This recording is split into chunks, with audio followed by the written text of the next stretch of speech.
Good morning, students. बच्चे, in our previous video we have started exercise number 3.6 and we have done question number 1. So now we will be starting with question number 2. Question number 2, part number 1. Okay. So what is the question? Ritu can row downstream 20 kilometer in 2 hours. Downstream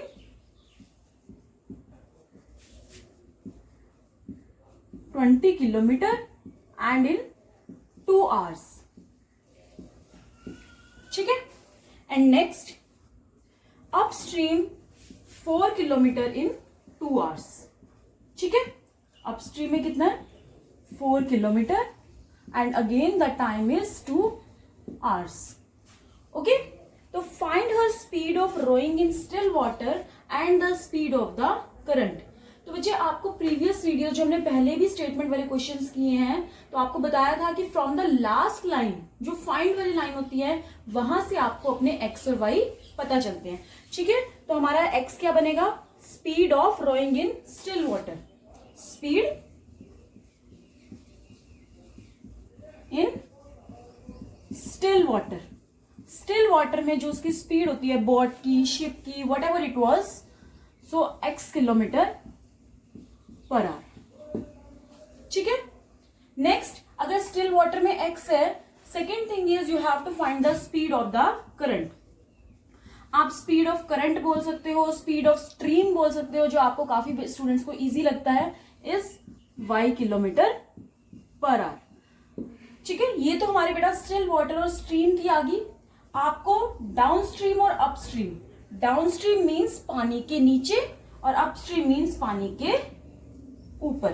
तो जब पानी के नीचे हम करते हैं तो हमारे पास एयर, बर्ड्स, कुछ एक्स्ट्रा इन्फ्लुएंस नहीं होता, तो हमारी ये दोनों स्पीड्स क्या हो जाती हैं, तब ऐड हो जाती हैं. और अपस्ट्रीम के केस में हमारे पास air, bird and there are so many pressures, तो हमारी जो स्पीड होती है वो इन दोनों को सबट्रैक्ट करके आती है. ठीक है. तो अगर आप कहोगे स्पीड इन डाउनस्ट्रीम, कि डाउनस्ट्रीम में हमारी जो स्पीड होगी वो क्या होगी, एक्स्ट्रा कोई बाहर का प्रेशर नहीं लग रहा है, तो the speed will be, these two speeds will be added. तो x plus y. And speed in upstream, upstream में हमारी स्पीड क्या हो जाएगी, x माइनस वाई. ठीक है. तो अब हमने डाउनस्ट्रीम, अपस्ट्रीम की स्पीड पता चल गई, डिस्टेंस पता है एंड टाइम पता है. तो रिलेशन क्या होता है, speed is equal to distance upon time, या distance is equal to speed into time. जिस तरह से मर्जी आप इस रिलेशनशिप को यूज कर सकते हो एंड फॉर्म द इक्वेशन. तो देखो मैंने क्या लिखा, मैं अगर इसको लिखू distance is equal to speed into time, तो स्पीड मेरी डाउन स्ट्रीम के केस में x plus y, speed multiply time is equal to distance. तो this is my first equation.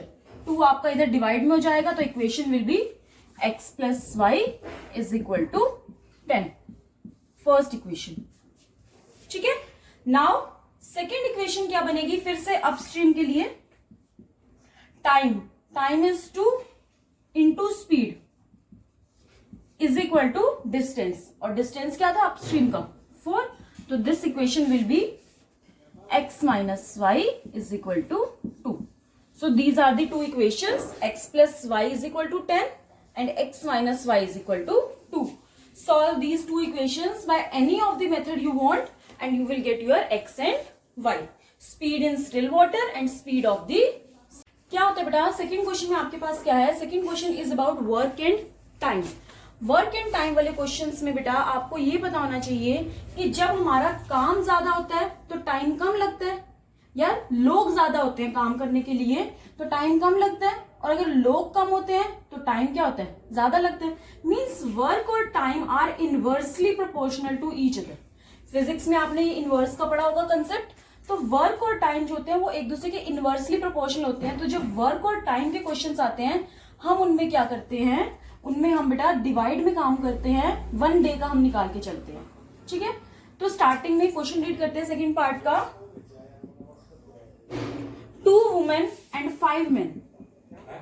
2 women and 5 men can together finish an embroidery work in 4 days. 2 women और 5 men 4 days में काम करते हैं, ठीक है. While 3 women and 6 men can together finish the work in 3 days. उसी same काम को वो लोग 3 days में कंप्लीट कर रहे हैं. तो आपको क्या करना है, find the time taken by 1 woman alone and 1 man alone to complete the work. तो सबसे पहले time taken by 1 woman. 1 woman ने कितना टाइम लिया, कितना लेंगे बेटा, उसको x मान लिया. Similarly time taken by 1 man that is equal to y days. अब बेटा ये तो हमने टोटल टाइम उसका लिया है. यहां पर हम जो काम करते हैं वो 1 डे के अकॉर्डिंग करते हैं. और एक बात और, जो आपका वर्क डन होता है, वर्क डन को हम हमेशा 1 लेके चलते हैं. कि हम ये तो नहीं कहते कि हमने आधा काम किया तो वो 1/2 हो जाता है. हमने कभी ये तो नहीं कहा कि हमने 2 काम इकट्ठे पूरे कर लिया कुछ है. तो बेटा वर्क डन को हम हमेशा 1 कर लेते हैं कि जब पूरा काम कर लिया तो दैट इज इक्वल टू 1. आधा काम करते हैं तो उसको हाफ बोल देते हैं. 1/3 किया तो 1/3. मीन्स ये सारे 1 के ही तो पार्टीशंस हैं, 1 के ही तो फ्रैक्शंस बन रहे हैं. तो इसीलिए कंप्लीट वर्क डन को वी अज्यूम एज 1. ठीक है. तो अब देखो 4 डेज में, यहां पर 4 डेज में कंप्लीट वर्क हो रहा है, मीन्स 1 वर्क हो रहा है. तो 1 डे में कितना होगा, 1/4. सिमिलरली ये second case, 3 women plus 6 men. 3 days में ये पूरा काम कर रहे हैं, मीन्स 3 days में 1 वर्क डन. तो 1 डे में 1/3. ठीक है. तो ऐसे ही बेटा ये तो हमने इन 2 केसेस का बना लिया. यहां पे time taken by 1 woman x days.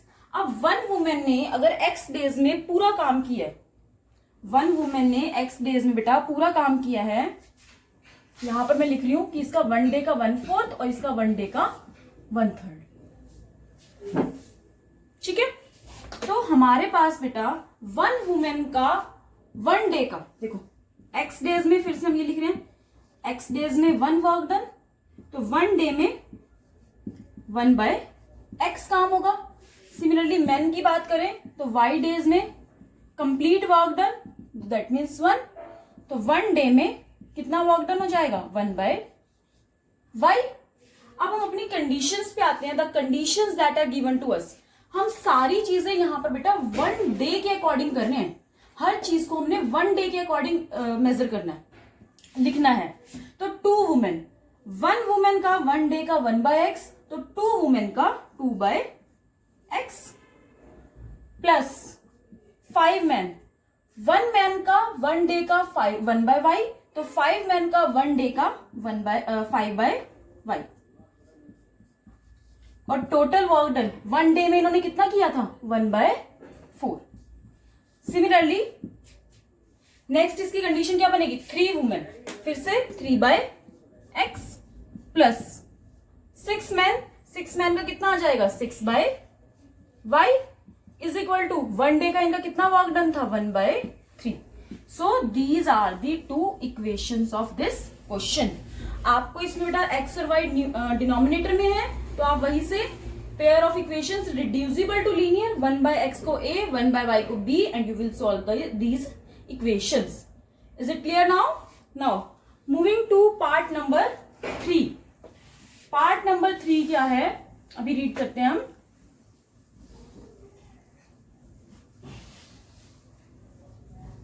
Ruhi travels 300 kilometer to her home partly by train and partly by bus.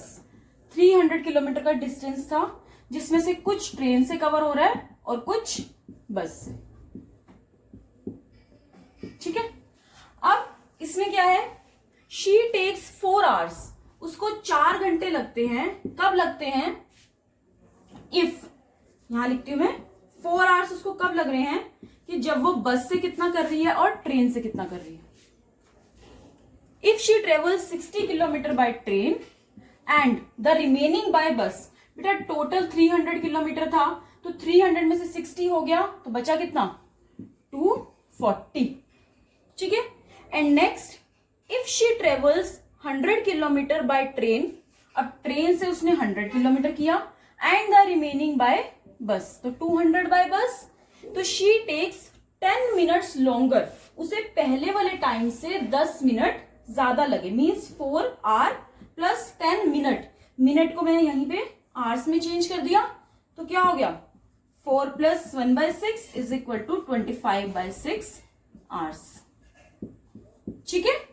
तो ये हमारा टाइम हो गया, ये ट्रेन का डिस्टेंस और ये बस का डिस्टेंस।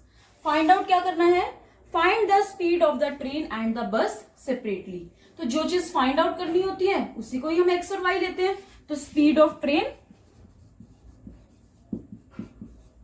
यहीं पे लिख देती हूं कि स्पीड को हमने क्या लिया, ट्रेन की स्पीड x और बस की स्पीड y, ठीक है।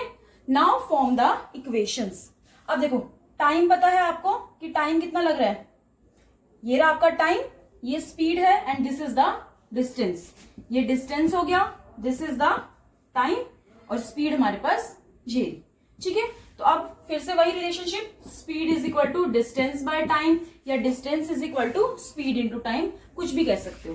तो डिस्टेंस आपके पास 60 है, 60 by speed, distance by speed, मैं ये वाला चीज यूज कर रही हूं यहां पर, डिस्टेंस बाय स्पीड, क्योंकि बेटा मेरे पास जो ये टाइम है वो टोटल टाइम है कि ट्रेन का इंडिविजुअल टाइम प्लस बस का individual time is equal to this time. तो ये आपका हो गया फर्स्ट केस में ट्रेन का टाइम प्लस बस का टाइम, बस का डिस्टेंस 240 बाय वाई और टोटल टाइम कितना लगा 4, बन गई first equation. Now next equation मैं यहां पर लिख रही हूं, फिर से ट्रेन का टाइम 100 बाय एक्स, 100 डिस्टेंस था by x plus 200 by y is equal to ये ट्रेन का टाइम, ये बस का time is equal to total time कितना था 25/6। सो बन गई आपकी 2 equations, second equation and this is the first equation. So solve this equation and you will get your x and y, means speed of train and speed of bus. Okay students, now moving to exercise number 3.7, that is optional, optional है but हमारे लिए जरूरी है करनी, ठीक है, because it is in our NCERT books. So first question, the ages of Ani and Biju differ by 3 years. Two friends हैं Ani and Biju जिनकी एज का डिफरेंस 3 years है। आगे बेटा ये अनीस फादर का रिलेशनशिप दे रखा है, बिजू की सिस्टर का दे रखा है। सबसे पहले हम लास्ट लाइन देख रहे हैं, find the ages of Ani and Biju. तो age of Ani that is x years and age of Biju that is equal to y years, ठीक है। अनी और बिजू की एजेस आ गई। अब फर्स्ट लाइन रीड करो कि इन दोनों की एजेस का डिफरेंस 3 years है और पूरे क्वेश्चन में हमें कहीं पे भी नहीं पता कि अनी यंग बड़ा है या बिजू, तो हम दोनों ही केसेस लेंगे कि x minus y is equal to 3 and y minus x is equal to 3, क्योंकि दोनों की एजेस का डिफरेंस है, पॉजिटिव आएगा। तो अनी बड़ा है तो x माइनस वाई, बिजू बड़ा है तो y माइनस एक्स। नेक्स्ट आपको दे रखी है line, Annie's father Dharam is twice as old as Annie, कि धर्म की एज कितनी दे रखी है, twice of Annie means 2x। Next, and Biju is twice as old as his sister Kathy. Biju जो है वो कैथी का ट्वाइस है, मतलब बिजू जो है वाई जो है वो ट्वाइस ऑफ कैथी है। तो कैथी क्या हो जाएगी, बिजू की एज का हाफ हो जाएगी, मीन्स कैथी की एज हो जाएगी y/2। तो आगे आपको दे रखा है एजेस ऑफ कैथी एंड धर्म डिफर बाय 30 years, कि कैथी और धर्म की एज में 30 years का डिफरेंस है। अब फिर से डिफरेंस दे रखा है, पर बेटा यहां पर क्वाइट ऑब्वियस है कि जो कैथी है वो धर्म से छोटी है, क्योंकि धर्म की एज x से भी बड़ी है, धर्म की एज x का डबल है ना, और कैथी की तो y का हाफ है, तो इसीलिए कैथी जो है वो धर्म से हमेशा छोटी रहेगी। तो हम क्या लिख देंगे, इन दोनों की एजेस का डिफरेंस 30 है, तो 2x minus y by two is equal to 30। तो आपकी एक कंडीशन तो ये है। अब आपने यहां पर बेटा दो केसेस लेने हैं। केस 1, जब आप इस इक्वेशन को विद दिस इक्वेशन सॉल्व करेंगे, ये इक्वेशन तो एज इट इज रहेगी, ये एज इट इज रहेगी। इन दोनों में हमें नहीं पता कि अनी बड़ा था या बीजू, तो आप केस 1 लोगे जिसमें आप सॉल्व करोगे x minus y is equal to 3 and 2x minus y by two is equal to 30, ठीक है। और उसके बाद यहां से आप एक्स वाई निकालोगे। आप फिर केस 2 लेके सॉल्व करोगे, जहां पर क्या हो जाएगा कि y minus x is equal to 3 and 2x minus y by two is equal to 30। तो यहां पर आपको बेटा दो बार x और y निकालने हैं। दोनों ही केसेस में x और y की वैल्यूज अलग अलग आएंगी, इसीलिए आपको दोनों ही सॉल्व करने हैं, because it is not clear कि x बड़ा है या y बड़ा है। Okay, now question number 2।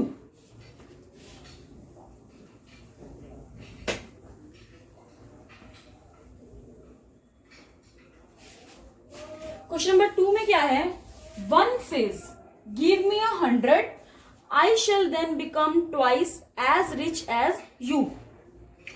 पहला कहता है कि तुम मुझे 100 रुपीज दे दो तो मैं तुमसे डबल रिच हो जाऊंगा। द अदर रिप्लाइज, तो दूसरे वाला कह रहा है कि इफ यू गिव मी 10, अगर तुम मुझे 10 रुपीज दे दो तो I shall be 6 times as rich as you, तो मैं तुमसे 6 टाइम्स रिच हो जाऊंगा। सबसे पहले लास्ट लाइन देखो, tell me what is the amount of their respective capital. तो आपको बताना है कि दोनों के पास कितने कितने अमाउंट है, कितनी उनकी कैपिटल है। तो फर्स्ट की अमाउंट हमने ले ली x रुपीज एंड सेकेंड की अमाउंट हमने ले ली रुपीज y, ठीक है। अब दोबारा से क्वेश्चन स्टार्ट करते हैं। One says, one means first वाला कह रहा है, फर्स्ट वाले की अमाउंट थी x, सेकेंड वाले की y। तो 1 कह रहा है, तो 1 की बात को हम देखते हैं। गिव मी 100, मुझे 100 दे दो। इसको हमने 100 दे दिए बेटा, अगर इसको 100 दिए तो इसने दिए y ने, तो y में से 100 कम हो गए। तो अब x की अमाउंट, फर्स्ट वाले की अमाउंट होगी x प्लस 100 और सेकेंड की होगी y माइनस 100। तो क्या कह रहा है, आई मीन्स फर्स्ट वाला ही बात कर रहा है। आई शेल, आपको बताया था प्रीवियस वीडियोज में भी कि हमने जब भी हेल्पिंग वर्ब आ जाएगा तो इक्वल टू का साइन, तो I shall be twice as rich as you, तो मैं तुम्हारा ट्वाइस हो जाऊंगा। तो बन गई आपकी first equation. Simplify it and solve it. Now second equation, the other replies. अब सेकेंड वाला क्या कह रहा है, अदर। सेकेंड वाला क्या कह रहा है, गिव मी 10, अब मुझे 10 दे दो। इसको 10 दिए, एक्स वाले ने दिए फर्स्ट वाले ने, तो उसमें से 10 कम हो जाएंगे। तो गिव मी 10 आई, फिर से ये क्या रहा है, सेकेंड वाला ही क्या रहा था ना, other replies. I shall helping verb be 6 times as rich as you, तो मैं तुम्हारा 6 टाइम हो जाऊंगा। दोनों इक्वेशंस को मॉडिफाई करो and solve them. Solve the value of x and y, तो आपके पास फर्स्ट और सेकेंड की रिस्पेक्टिव कैपिटल आ जाएंगे, ठीक है। Now next question, question number 3।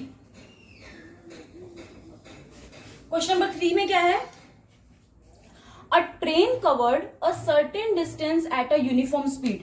कोई फिक्स डिस्टेंस उसने एक फिक्स स्पीड पे कवर किया, ठीक है। If the train would have been 10 kilometre per hour faster, it would have taken 2 hours less than the schedule time, and if the train were slower by 10 km per hour, it would have taken 3 hours more than the scheduled time। Speed और time के बीच में relation बता रहा है कि speed कम हो रही है तो टाइम ज्यादा, स्पीड ज्यादा हो रही है तो टाइम कम। तो आपको फाइंड आउट करना है distance covered by the train. अब यहां पर देखो बेटा, फाइंड वाली लाइन में एक ही चीज बोली हुई है, दो नहीं है। डिस्टेंस आपको निकालना है, तो डिस्टेंस क्या होता है, स्पीड और टाइम का ही तो रिलेशन होता है। तो इसलिए इस क्वेश्चन में हम यह लिखते हैं कि लेट ओरिजिनल स्पीड, जो स्टार्टिंग में उसकी स्पीड थी, is equal to x and original time is equal to y. अगर स्पीड x है, टाइम y है, तो डिस्टेंस कितना हो जाएगा? Distance is equal to x y. Distance आपका x इंटू वाई हो जाएगा। ठीक है, तो अब इसको रिलेशनशिप को पढ़ते हैं। क्या दे रखा है फर्स्ट लाइन में? If the train would have been 10 kilometre per hour faster, train की स्पीड अगर 10 ज्यादा हो जाए तो क्या हो जाएगा? टाइम कितना लगेगा हमारा? It would have taken 2 hours less than the schedule time. तो शेड्यूल टाइम y था, उससे 2 hours कम लगे। और सेकेंड में आपको बता रखा है and if the train were slower by 10 kilometre, अगर ट्रेन की स्पीड 10 किलोमीटर पर आवर कम हो जाती है तो it would have taken 3 hours more. तो टाइम पहले y लग रहा था, अब उससे 3 ज्यादा। ठीक है, तो ये हमारे पास दो केसेस आ गए, स्पीड और टाइम जो हमें गिवन है। अब इन्हीं से हम इक्वेशन बनाते हैं। तो आपको बेटा रिलेशन पता है कि डिस्टेंस एक्स वाई है, ये भी स्पीड और टाइम है, ये भी स्पीड और टाइम है। डिस्टेंस हमारा फिक्स चल रहा है, सिर्फ स्पीड और टाइम में डिफरेंस हो रहा है। तो डिस्टेंस तो टोटल इतना ही है। और यहां से बेटा अगर मैं इस स्पीड और टाइम को मल्टीप्लाई करूंगी तब भी तो मेरे पास क्या आ जाएगा? टाइम आ जाएगा ना, और डिस्टेंस आ जाएगा ना। तो हम यहां वाला डिस्टेंस और ये डिस्टेंस को क्या कर देंगे? इक्वेट कर देंगे, इक्वल कर देंगे। तो speed x plus 10 into y minus 2 is equal to x y. और नेक्स्ट केस में x minus 10 new speed new time, multiply किया तो डिस्टेंस तो सेम ही है, डिस्टेंस तो कोई भी नया नहीं है, is equal to distance. Distance कितना था? X y. अब इनको सॉल्व करो, सिंप्लीफाई करोगे बेटा जब इसको, तो एक्स वाई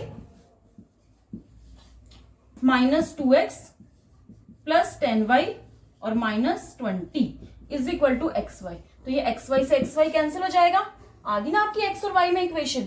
ऐसे ही आप नीचे वाले को चेंज कर दोगे, क्या हो जाएगा? X Y plus 3x minus 10y और minus 30 is equal to x y. फिर से एक्स वाई कैंसिल, तो इक्वेशंस क्या बन गई आपकी? फर्स्ट इक्वेशन होगी minus 2x plus 10y minus 20 is equal to 0 and the second equation is 3x plus minus 10y minus 30 is equal to 0। तो बन गई आपकी दो इक्वेशंस। ठीक है, तो अब आप इनको सॉल्व कर लोगे bye any of the method, elimination, substitution, cross multiplication, किसी भी मेथड से आप इन क्वेश्चंस को सॉल्व कर सकते हो। और पेपर में बेटा मोस्टली लिखा हुआ नहीं आता कि कौन से मेथड से आपने सॉल्व करना है, so you can do by whichever method you want, whichever you find easy. Now question number 4, the students of a class are made to stand in rows. Rows में खड़ा किया है, जैसे आप assembly में जाते हो तो रोज में खड़े होते हो। तो if 3 students are extra in a row there would be 1 row less. If 3 students are less in a row there would be 2 rows more. अगर एक रो में हमने स्टूडेंट्स बढ़ा दिए तो रोज कम हो जाएंगी, और अगर स्टूडेंट्स कम कर दिए तो रोज ज्यादा हो जाएंगी। Find the number of students in the class. तो नंबर ऑफ स्टूडेंट्स निकालने बेटा, यहां पर भी वही चीज है कि एक ही चीज दे रखी है फाइंड करने के लिए। तो आपके पास किस किस चीज के रिलेशनशिप दे रखा है? रोज एंड स्टूडेंट्स का। तो मैं उन्हीं को ही एक्स और वाई लेती हूँ। लेट नंबर ऑफ रोज, कि टोटल रोज हमारी कितनी थी? एक्स। ठीक है, and number of students in 1 row, एक रो में कितने स्टूडेंट है? In 1 row is equal to y. X y आ गया, तो बेटा टोटल स्टूडेंट्स कितने हो जाएंगे? जितनी हमारी रोज है और उसमें एक में कितने स्टूडेंट्स हैं। तो x इंटू वाई करेंगे तो टोटल नंबर ऑफ स्टूडेंट्स आ जाएंगे। तो टोटल स्टूडेंट्स कितने हो जाएंगे? x multiply y. ठीक है, तो अब यहां से आप क्या करोगे? अब हम फिर से अपनी कंडीशंस को रीड करते हैं।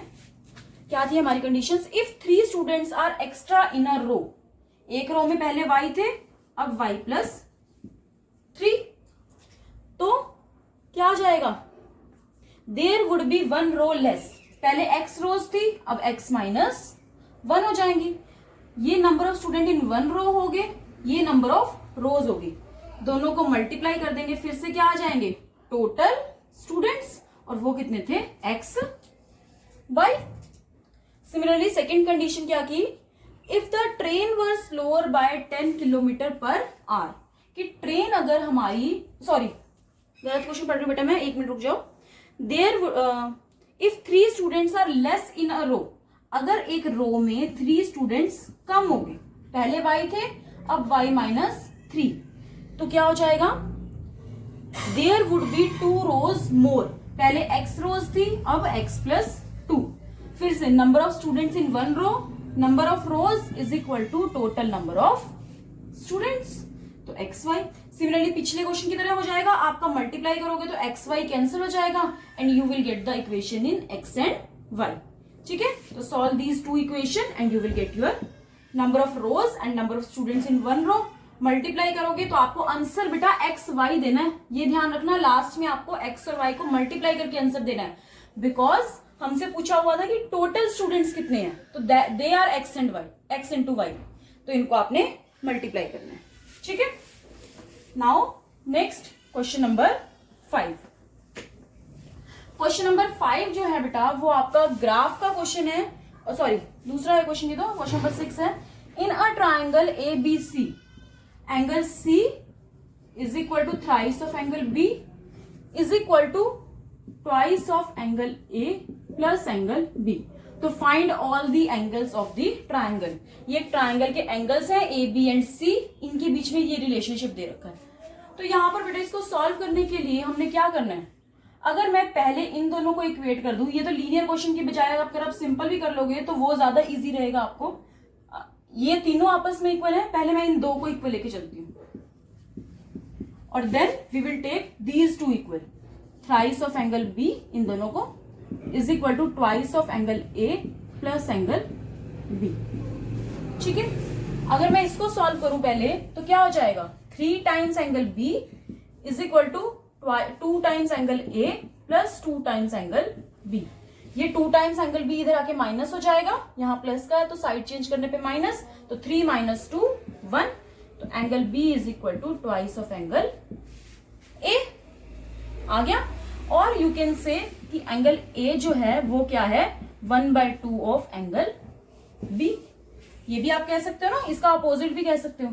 यहां से बेटा जो एंगल ए है वो बी की टर्म्स में आ गया, एंगल सी भी मुझे बी की टर्म्स में पता है, तो ट्राइंगल के तीनों एंगल्स क्या होते हैं, A plus B plus C is equal to 180 degree.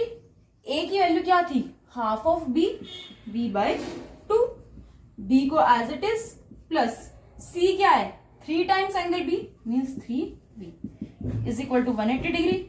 LCM लो और सॉल्व करके बी की वैल्यू आ जाएगी, देख लो इसको एक बार, 2 एलसीएम आ गया, फिर बी यहां कुछ भी नहीं है तो 1, तो 2 divided by 1 2 into b, 2b plus 2 divided by 1 2 into 3, 6b is equal to 180 degree. तो 6 7 8 plus 1 9b/2 is equal to 180 degree.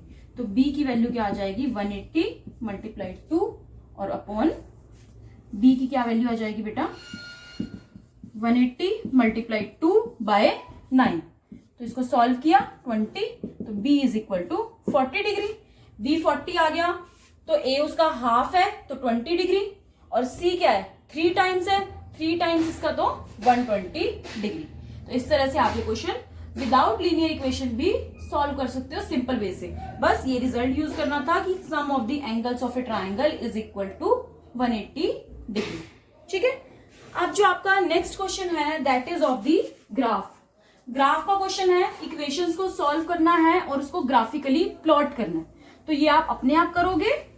ठीक है, इन क्वेश्चंस को आप अपने आप प्लॉट कर लोगे कि draw the graphs of the equation 5x minus y is equal to 5 and 3x minus y is equal to 3। तो ये दो इक्वेशंस है, इनको सॉल्व करो, ग्राफ पे प्लॉट करो, आप इजीली कर सकते हो। लास्ट लाइन इसने बोली हुई है कि determine the coordinates of the vertices of the triangle formed by these lines and the y axis. इनसे बेटा इनका जो ग्राफ बनेगा, सपोज इस तरह से कुछ बनता है, यहां वाई एक्सिस को आगे कहीं कट करता है, तो आपको वाई और इसके बीच का ट्राइंगल बताना है। तो वाई एक्सिस ये है और इन दो लाइंस के बीच का, तो दिस इज द ट्राइंगल बन जाएगी कुछ इस तरह से। तो आप ये कोऑर्डिनेट्स बता दोगे कि कौन कौन से कोऑर्डिनेट्स है। ठीक है, नाउ क्वेश्चन नंबर 7 भी क्या है, solve the following pair of linear equations. अब फिर से आपको लीनियर इक्वेशंस तो सॉल्व करनी है, पर बेटा अब तक जो हम लीनियर इक्वेशन को सॉल्व करते थे वहां पर हमारे पास क्या होता था, क्वेश्चन नंबर 7 आपके पास 2x 3y इस तरह से था। क्वेश्चन नंबर 7 में देखो फर्स्ट पार्ट में जैसे हम देखें तो ये px plus qy is equal to p minus q, और नेक्स्ट है qx minus py is equal to p plus q। इस तरह से दे दिए। अब नंबर्स ना देके कोई ना कोई वेरिएबल्स, कोई ना कोई अल्फाबेट्स आ गए। ठीक है, वेरिएबल इसमें अभी भी आपका x और y रहेगा। p और q को हम एक फिक्स्ड अमाउंट लेके चलेंगे जो इनके कोफिशिएंट है, x का p y का q, यहाँ पे x का q, यहाँ पे y का माइनस p। तो अब आपको सॉल्व करना है, तो आपका जो आंसर आएगा वो भी हमारा p और q की टर्म्स में आएगा। कैसे करते हैं, एक पार्ट इसका देखो बेटा, अगर मैं इस क्वेश्चन को विद एलिमिनेशन मेथड करूं, एलिमिनेशन मेथड से करते हैं तो देखो यहां पर x का कोफिशिएंट p है, यहां पर q है, तो मैं क्या करती हूं, इस पूरी इक्वेशन को मल्टीप्लाई q और इस पूरी को मल्टीप्लाई p कर दिया हमने। क्या आ जाएगा, अब q से ये पूरी इक्वेशन मल्टीप्लाई हो रही है, तो मल्टीप्लाई होगा तो क्या बन जाएगा, p q x plus q into q, q square, फिर q into p, q p minus q into q, q square. ऐसे ही सेकेंड वाली को किया, p into q, p q x, p into minus p square y, and p into p square plus p q. Coefficient same आ गए, x के same sign है, तो हम क्या कर देंगे यहां पर सब्ट्रैक्ट, माइनस प्लस ये माइनस और ये चेंज होके माइनस, ये तो कैंसिल हो गया। इन दोनों में सॉल्व करोगे तो y कॉमन है, इसमें भी आ रहा है और नीचे भी आ रहा है, ऊपर से आया Q square plus P square. ठीक है, ऐसे ही राइट साइड पे सॉल्व करेंगे, क्यू पी और ये माइनस पी क्यू कैंसिल हो गया, ऊपर से बचा माइनस क्यू स्क्वायर और नीचे से बचा माइनस पी स्क्वायर। दोनों में ही माइनस है, अगर मैं माइनस कॉमन ले लूं तो Q square plus P square, और यहां पर भी यही था, तो ये y के साथ मल्टीप्लाई में हो रहा था, साइड चेंज करके डिवाइड में, तो y की क्या वैल्यू आ गई, -1। y की वैल्यू अब यहां पर तो एक नंबर आ गया -1, p और q में भी आ जाती तो कोई फर्क नहीं पड़ता, क्योंकि p और q हमारे क्वेश्चन में डिफाइंड है। अब y इज इक्वल टू -1 आ गया, किसी भी एक इक्वेशन में पुट करो and you will get the value of x।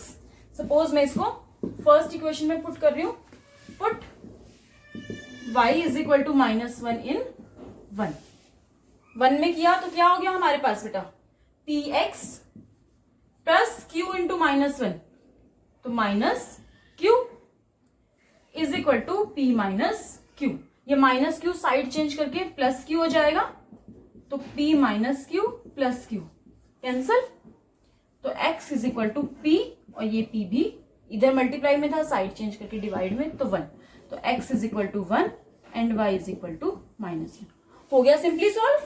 तो similarly you can solve the remaining parts of this question.